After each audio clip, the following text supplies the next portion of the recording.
If you're in construction, then you're in the right place. Welcome to the Constructive Behaviors Podcast. I'm your host, Barb Allen. I'm a woman with decades of experience in the construction industry, and most of it on the job site. I know how rewarding this industry can be.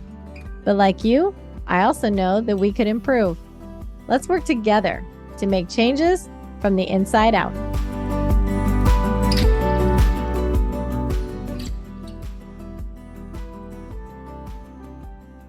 How often do you look at a company's website and see that their executive team lacks diversity?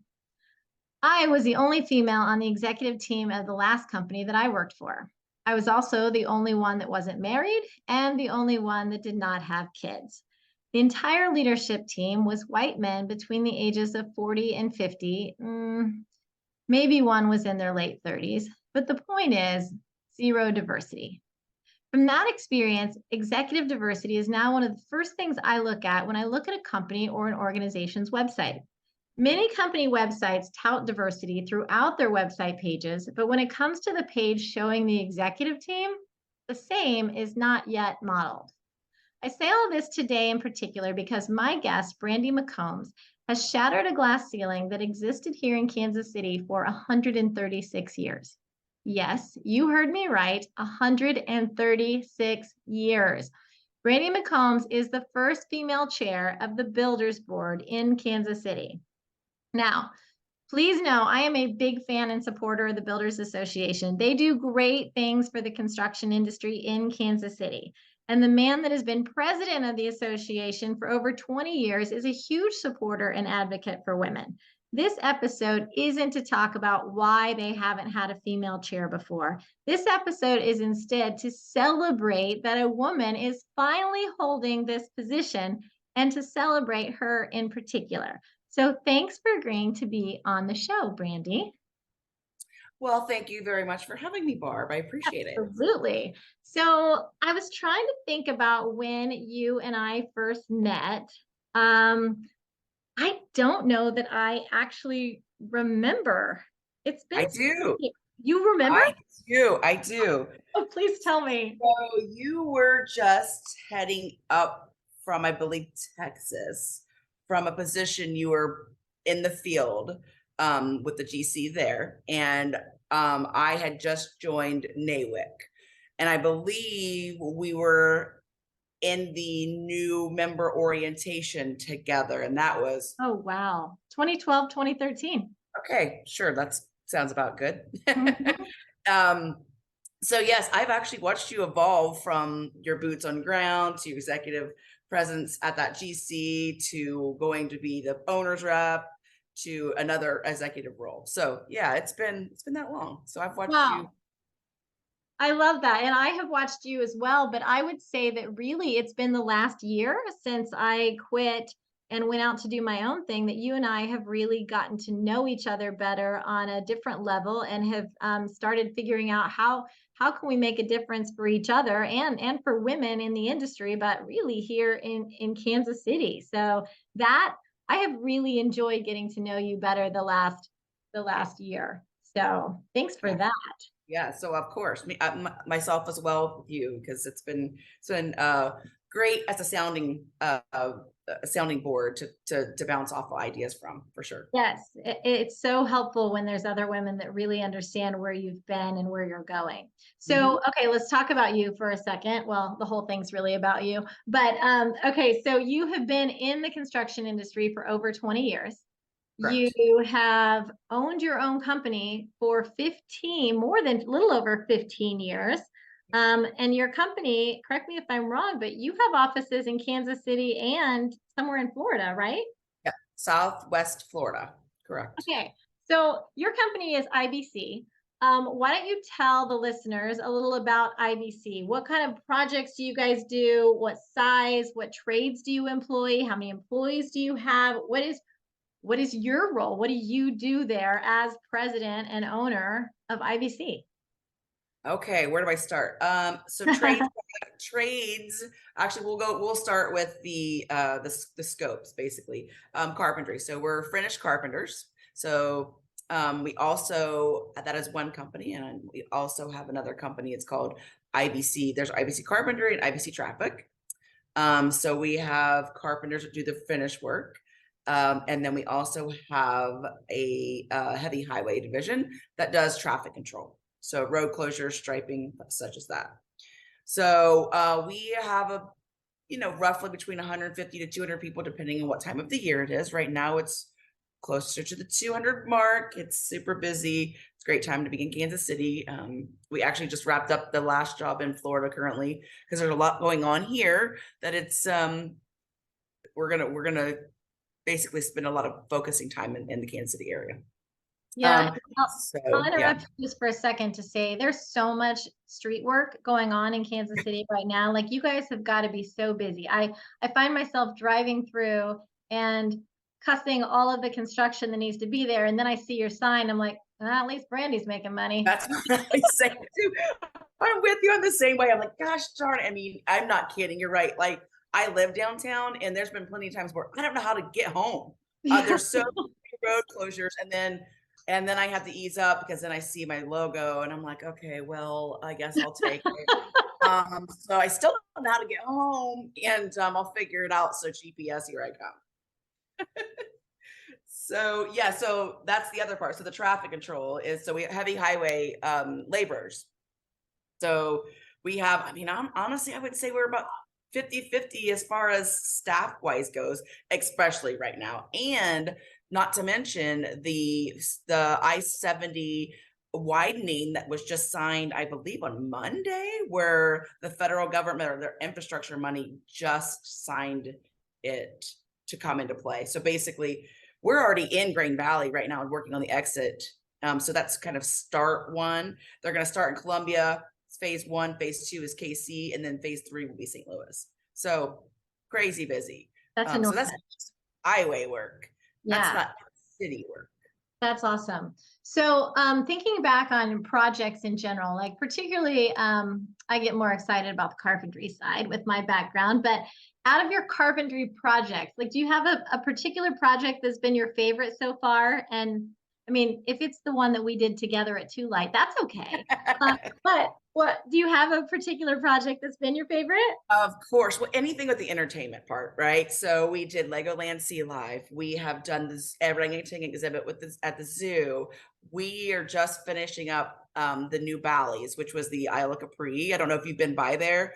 Holy, I just saw that on beautiful. my way to the airport last week, and I'm like, how have I not even noticed what's going on here? That thing is beautiful. I know. It's crazy how they did it too. They just kind of just wrapped the structure. I mean, they didn't do anything with the boat that was there. They just made it, put those metal panels up, and look what they did. I mean, really, they did a good job. Oh yeah, So, it looks great. yes, yes. So I would say anything entertainment wise, the airport was very cool because it's an icon, of course. Yes. So we did quite a few in there, but I wouldn't say it's my favorite. I would say between the 3 I just mentioned were probably 3 of my favorite ones. Awesome. Awesome. Okay, so let's talk about why and how did you even get into construction? Like, did you come up in a family in construction, or where did this come from? No, I actually came up in a long line of entrepreneurs. My dad, my grandfather. So my grandfather, I grew up in this little town of southeastern Ohio.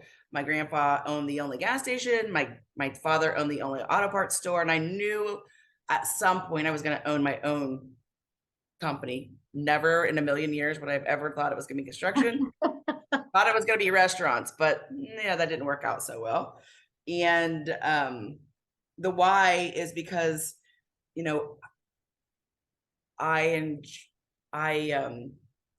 I would say I don't enjoy taking guidance from others.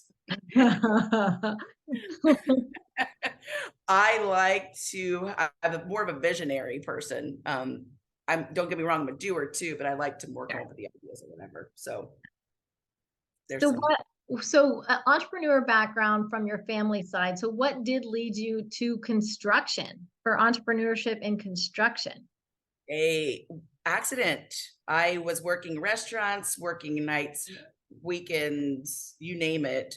And that was getting old as I got older. So then I worked for an MEP contractor. So it was actually in Florida. and I worked in the service department originally and ran the day to day. And then I moved into the startup. So anything that had to do with HVAC, air conditioners install in commercial settings in Florida, was there 5 years, which was the first time I'd ever experienced an ESOP. That was 23 years ago. So I'm very familiar with ESOP, which is now a huge new thing that I've dealt with a long time ago. Was there 5 years. I was in a position where I wasn't going to go anywhere because actually to this day, my boss that was there is still there. So I kind of reached this top level that I knew that I needed more. Yeah. Which is where I became eventually an interior superintendent with a different GC in the area. First, it was in the office, then meeting with the homeowners, and then in the field, boots on ground. So how did you go from restaurant to the MEP contractor? How did that happen? Did you just see a job posting, or yes, you just saw a back job? in the day, it was probably a newspaper that I whipped out. Didn't have the internet really then, so it was probably, I don't I don't even know there was internet then. I know there was, but yeah. You think you just saw an ad and it was something that interested you? Yes, that's it. Okay, so I want you to think on that more, and there's going to be another episode when you think back and you remember exactly. We're gonna do an episode on that, because that's what I love. How so many of the women that I talk to, they're like, oh yeah, well I reached out to this trade school. Okay, what made you reach out to them?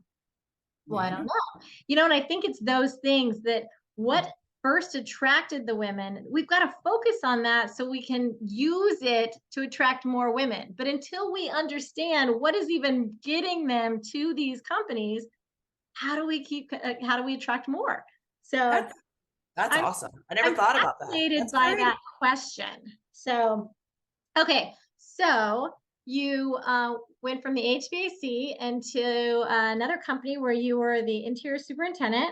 And when and why start your own? Come to Kansas City and start your own thing. I hope they don't listen to this, but it was because I saw job costing reports and saw the amount of money that I was making somebody else for the 4 years I was there. And I was like, well, geez, I did that. I can, if I'm going to make them that many 7-figure numbers, why don't I do that myself? Good for you. Yeah. My background, well, I have an associate's in business, so I knew enough to be dangerous about it.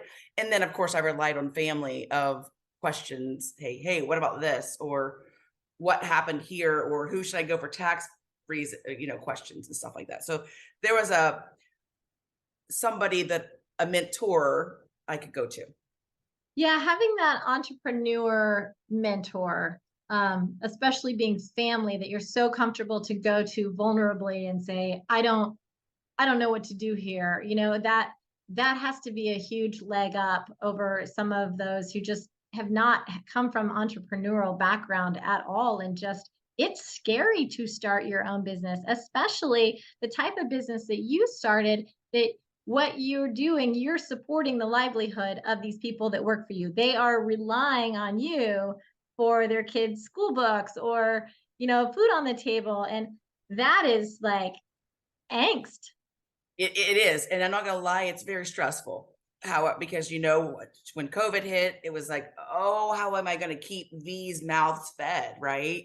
It is. And I take it a lot personally. So, I built the team to be like a family. So I know, a lot of my people have been there for 10 years and over. So most of their adult career life has been with IBC. So I know I saw their kids grow up. Yeah. And that is hard. That is the hardest part, I think. Can you expand on how you built them into a family? How did you do that so that other people better understand? I mean, it's so important that they feel like they're family, because they are not jumping for $2 more or 2 more cents somewhere else. They feel like they're part of something. And hearing how you managed to do that and continue to do that, I think is really impactful for the listeners. So going back to the MEP contractor, I loved the people there, I did not enjoy my job. Okay. And I would say there was a couple of different individuals that didn't make it as easy. So I vowed to be a complete opposite of the people that I didn't care for. And I didn't want my employees to feel like I did when I got up in the morning, and I'm sure you understand, you get this gut wrenching stomach pain that you're just feeling sick that you have to go to work. Mhm. I never want any of my employees to ever feel like that. So I've actually made it a priority. Um, and there's, in the company, there's like a good cop, bad cop. So I've always been the good cop. So there's others that I've delegated the bad cop to. That's just not me. And actually one of your podcasts that I listened to recently was the networking one. And if they listen to it, also holds true with inside of a company, relationships, right? Fantastic. All about it. It's about those relationships and keeping that, like, they're just people. They're people like you, right? And that's They're kind of a nutshell. they're people that want to know that you know their name and Yes. their kid's name Yes. and their spouse's name or what their spouse does, or they want that connection. That's perfect word. Yeah. Yes. Yeah, Yes. that's what I thought I was hearing you say. And I think Yes. it's that tends to be more of a female trait because men are task oriented in general. Men are task oriented and women are relational oriented. And so we are always trying to find that relationship, that connection to someone, and it gives us a leg up on those relationships. Okay, so you have all these people, you have this carpentry business that you started. You're it gives you some anxiety to make sure everybody is fed, right? And then you decide, well, why don't I start another division? Um, what what prompted you to start the traffic division? And was that about the time COVID was No, no, happening? completely. What prompted was I thought, okay, 2008 and 9 came, and what happened? That in my head, I'm like, okay, I'm putting all my eggs in this one basket.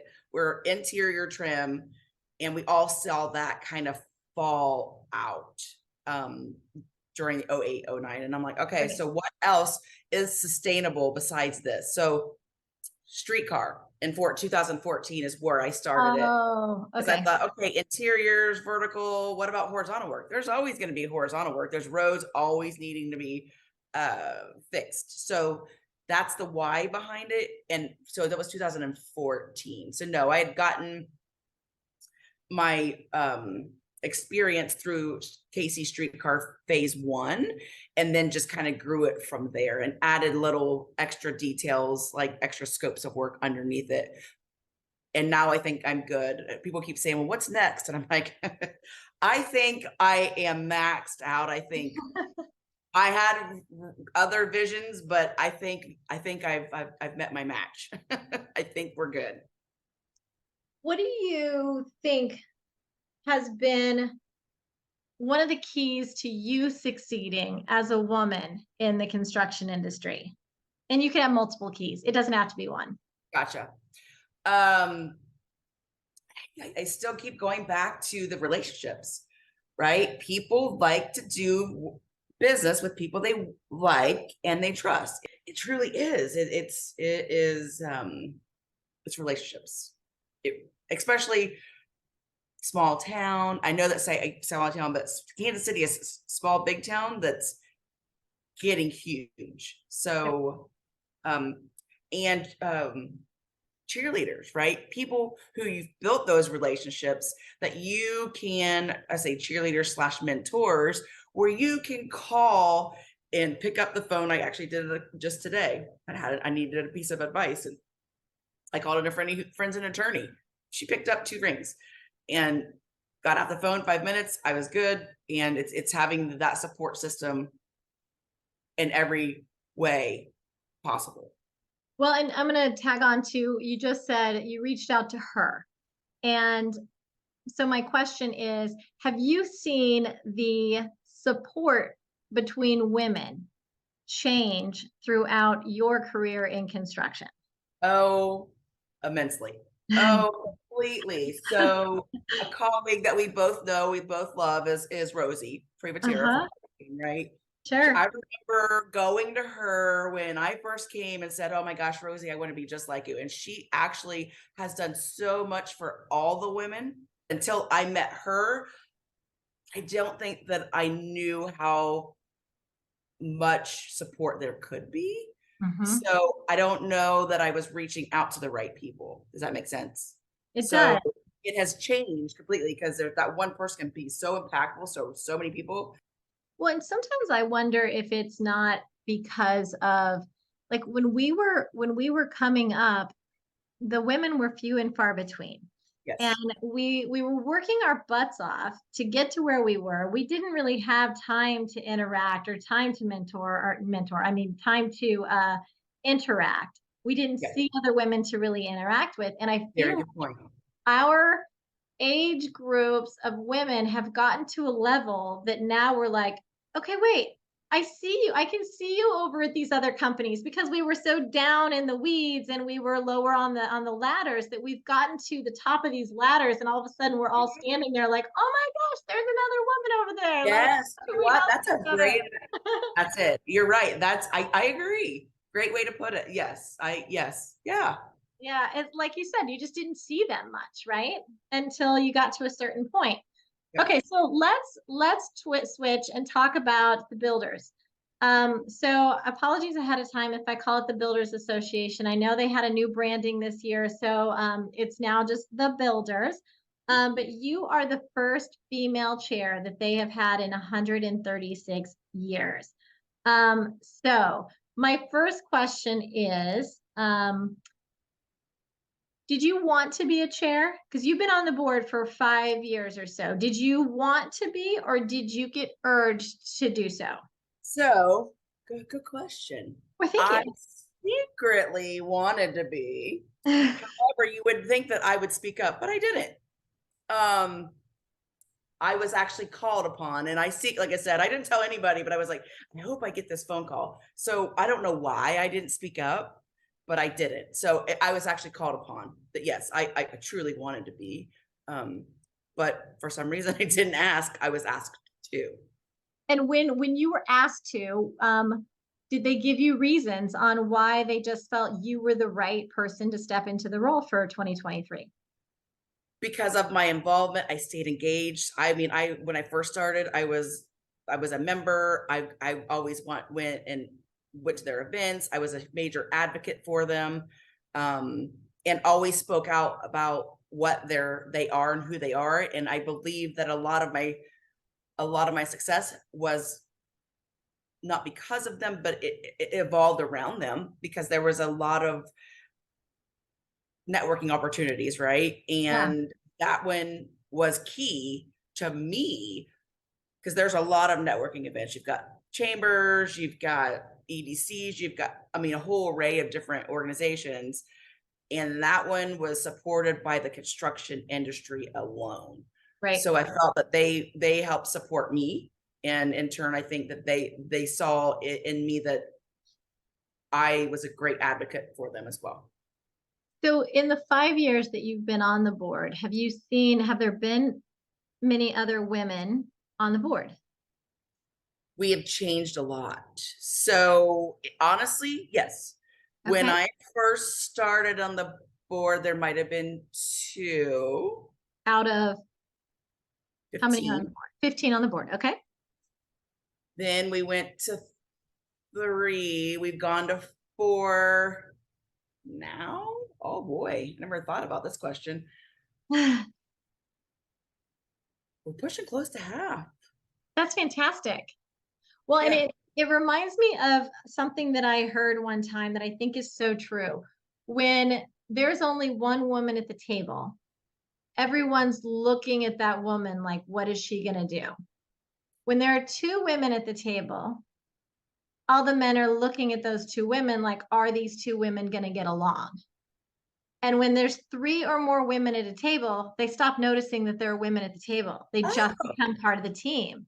And oh, I think that's so true. I love that. That's great. I'm going to use it. It is. It's not original. I took it somewhere years ago. I just Okay, but that's so true. you know what? You're right. That's great. That's amazing. Yes. Well, I think it's great that it's now half or almost half. And if I remember correctly, next year's chair is also female. It's Angie McElhaney, right? You got it. Yep. Fantastic. That's Yep. awesome. Yep. So how did you even get on the board in the first place? Is it an application? Is it a recommendation? Is it a phone call you get? Somebody's wanting you to cut? Because I'm thinking about women across the country. Like if they have a local chapter or they have a local board and they're just not, how do I even get on these boards to be part of these things? On the builders in particular, how do you get on a board like that? I got a call. Okay. I got a call. However, I would not suggest doing that. I suggest speaking up for yourself and saying, sign me up. I want to. Don't do what I did. Learn from me. Great that I was asked to, but I could have been passed up because I didn't say anything. So ask. If you want to, ask. And I'm going to guarantee you will be surprised of the opportunities that you do get. And they're, maybe you would be the first for their organization, but it's just not there yet. You just said the whole 1, 2, 3, more than 3. Well, it's time to change. And actually, if you realize there's a lot of other organizations in the Kansas City area, if you look at it, they're almost getting to be prominent female. Awesome. So some of the other organizations, but the builders is, and I, like you said, with Don being there for so long, he's such a amazing person inside and out. So he's really changed for women and diversity on the board. Yeah. So when you say reach out, the first thing that goes to my head is just take a look at their website, see who's on the board, see if you happen to know any of them. And if you know any of, they don't have to be the chair or a specific position, just letting someone know that you know that's on the board. And if you don't know anyone, I say start stalking them on LinkedIn. See what you can learn. See who your mutual connections are and see if someone will put in a word for you or a connection that you can then more confidently reach out and say, hey, I know you know my friend Brandy. We were talking about this organization and I'd love to be a part of it. Something else I learned years ago was when there's something that you want to do, and I've thought about this when you said you secretly wanted to do it, is you've got to put it out into the universe. And it's so uncomfortable. It is so uncomfortable to say the things that you want to say. But you've got to put it out into the universe to even get it into somebody's head that you want to be that. I mean, like for me, and I've never said this out loud on the podcast, and I've only said it out loud to a couple of people. And as I'm talking too many words right now, it's because I'm trying to debate, am I actually going to say this out loud? But I ultimately someday I want to be a guest on like an Oprah or an Ellen or show. Like I want them saying, okay, you did some great things with some women to get more women into your industry. Like I want to talk about what we're doing and what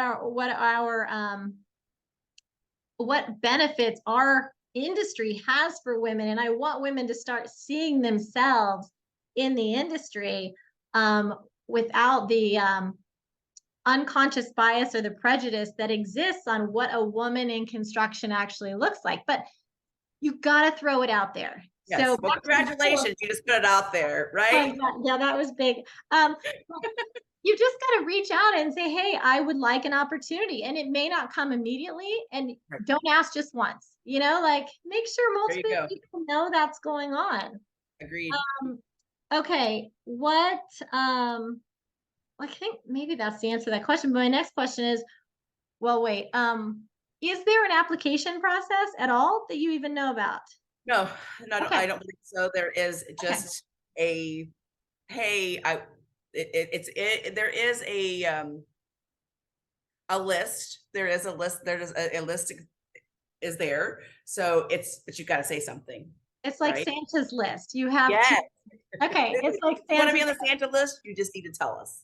Well, and years ago, I was on the Builders Association scholarship board, and was Yep. trying to think back today. I'm like, I don't even remember how I got invited to that, but I was so glad that I did. I loved being on that board, and that may have been one of the first boards I actually participated in. And I liked being in a room with contractors from all over the city, people that I didn't know, and getting to hear how they do things and how they think about things. Particularly the kids coming out of college is what we were talking about, but.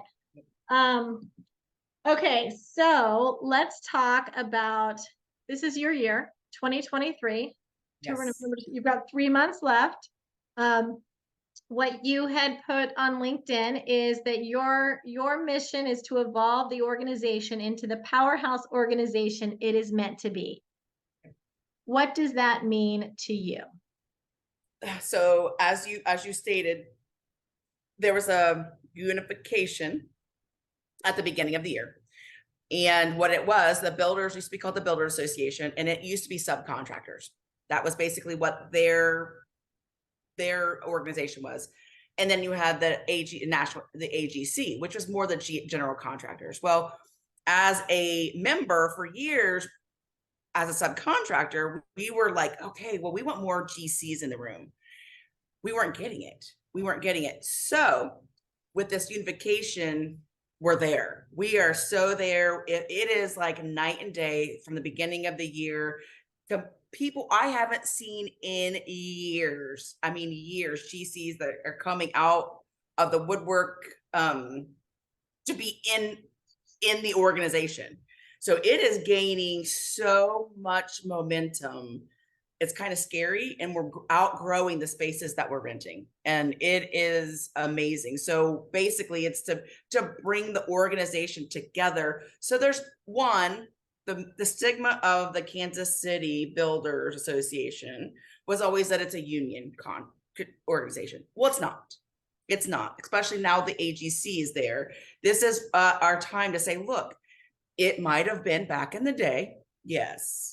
However, that is no longer. It is, if you're in construction, suppliers, GCs, subcontractors, you name it, and that has to deal with the industry period. This organization is for you, and it's we're there. I think it is only going to get better, and I know that Angie taking over will make it even better, especially with the energy that we have right now. Yeah. We're changing a lot of stuff. Our venues are different. We're spicing it up a little more. It's not the old school, old shake of a good boy club anymore. It's completely, I think it's completely changed. So that's awesome. Yes. So you feel good about your first 9 months and what you've been able to accomplish. In the last 3 months, is there something you're really hoping to still make sure you're able to do? So yes, so I actually get the opportunity to go to Capitol Hill next month. Mm-hmm. So I am wanting and reaching out to my fellow Kansas Cityans. Is there something that we all are, again, as I own my own company, running the organization for the builders, is there something that we want to power through? I would love to hear feedback for others. So one of them is a couple of initiatives that are more legislative type of stuff. And has to do with, the diversity, the DEI period, across the board. So there is a lot of initiatives that are out there, and there's a lot of different things that are coming up through the pipeline. Prime example, there's one law right now as a general contractor where the GCs used to be only responsible for first tier subs, right? Well, now they're trying to get the whole other tiers, third, fourth, fifth, for the GCs to own that process. I'm not a general contractor, but I don't know if that's fair. So those are just one type of thing. It's going to be very rough, period, across the board. So that would be, and of course, workforce. And I was having this conversation earlier today, no matter what, with the whole infrastructure bill releasing the funds, So we all not only have, field skilled labor shortage, we're now going to have support staff shortage, because the more revenues that a company gets that That's right. can't find workers, we're also going to have to backfill the positions Okay. in the office. So workforce period Yep. has to, one way or another. And that's where I'm all about. We've got to start looking in different locations. We can't just lean toward the women that typically have come into construction and look in those areas. That's limiting our search. We have to be looking elsewhere. We've got to be looking at wait staff, like people who are just seriously, like, they love being on their feet. They love interacting with people. They want an active job. They want to do something that makes a difference. And you know what? They can make so much more money Yes. working construction than Yes. not every waiting job, but most waiting jobs. And, I just think, sound like a dead horse, beating a dead horse, because I say this in a lot of episodes. We haven't expanded our search enough. We're stuck in a mindset. Right. This is where women in construction typically come from. So my final question to you is, one piece of advice you would give to women who want to become an impactful member of any board or executive team in the construction industry? Goes back to stay engaged and ask, speak up. There's so many times where we just don't speak up for ourselves. And for me, I even say moments ago that I thought, oh my God, I wanted it, but I didn't say anything. And I just got lucky. But just say it out loud. Like you just said, put it in the universe, like talk, sign me up for that. And honestly, there's a lady that's currently on the board. That's what happened. She told a couple of us, and it got into the ears of others, and she made the list. And it wasn't but a year. So it wasn't like, oh, we're going to put her on the list in 2030. It was like, do you think she'd want to do it next year? And we're like, yes, I think she would. Yeah, that's awesome. So, say it. Yeah, put it in the universe. Yep. Put it out in the universe. I love that. Well, I've loved the whole conversation. Thank you so much.